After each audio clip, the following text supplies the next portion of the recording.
A coincidencia das datas festivas non restou en absoluto asistentes a Guadalupe, con centos de persoas que un ano máis quixeron render homenaxe á Moreniña. O campo da Riba quedou pequeno para acoller aos devotos que asistiron á misa solemne. Unha vez rematada, acompañaron a Virxe ata o porto, onde embarcou para realizar a tradicional procesión marítima arroupada por unha trintena de barcos.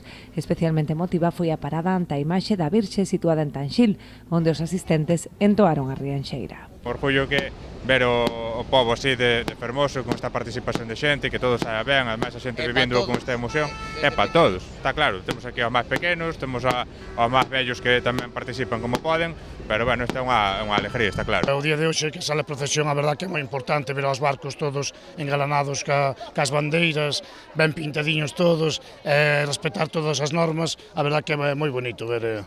Sí, esta é unha festa de pueblo, antiguamente acababa nun miércoles, era unha festa de pueblo de toda a vida.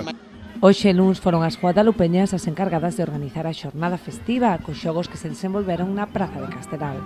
Os mozos mediron as súas forzas en distintas probas para ver quen se facía coa medalla nestas orixinais Olimpiadas.